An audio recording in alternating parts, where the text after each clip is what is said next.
now I think it was the best possible thing that could have happened.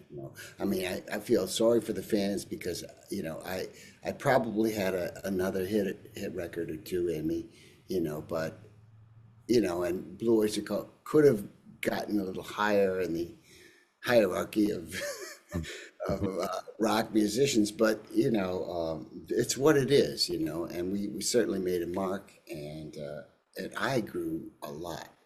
I believe I did, and I eventually, at first like I say, the denial phase where I kept thinking, and then I got a record deal, and I'm like, okay, I'm going to show these guys now, and then it turned out that was not so easy, and Yeah.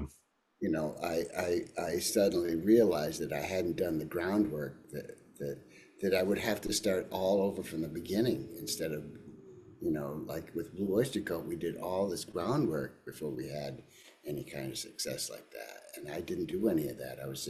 I had a bunch of guys that were amazing players and, you know, uh, and they didn't know me. They didn't know me. And the other thing is that I listened to what I did back then, and I wasn't so great. I was really I'd gone down you know that drug rabbit hole, and 70s. yeah, yeah. Well, this was the '80s, but yeah, Or yeah, yeah, and the the 80s. '80s, and I Arguably worse.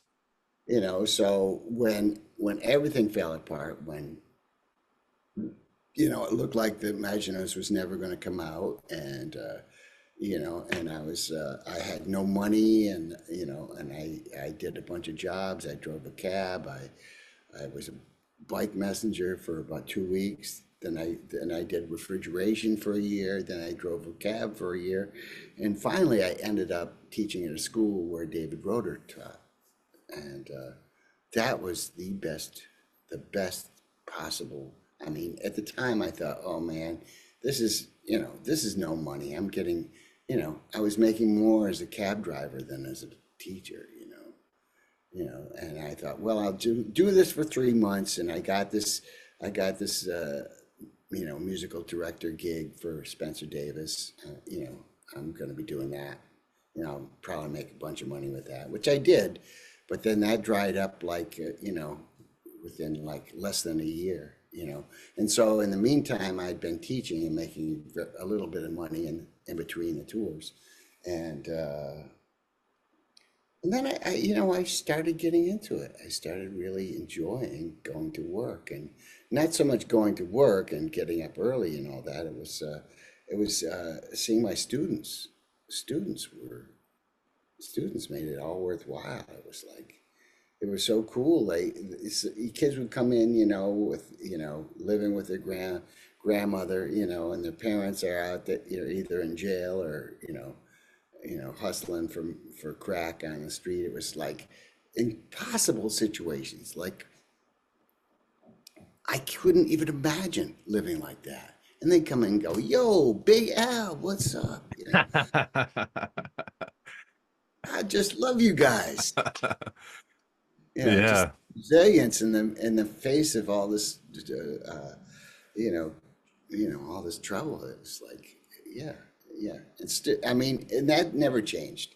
It was always, I mean, I think that I didn't see so many kids that were so abused, but there was still some of that, and there was definitely challenges.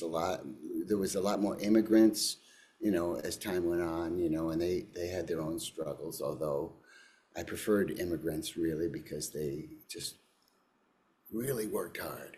No matter, whatever their skill set, they just really try. It's like, these Latino kids that were just like so, they're gonna make it, and a lot of them have, and appreciate me.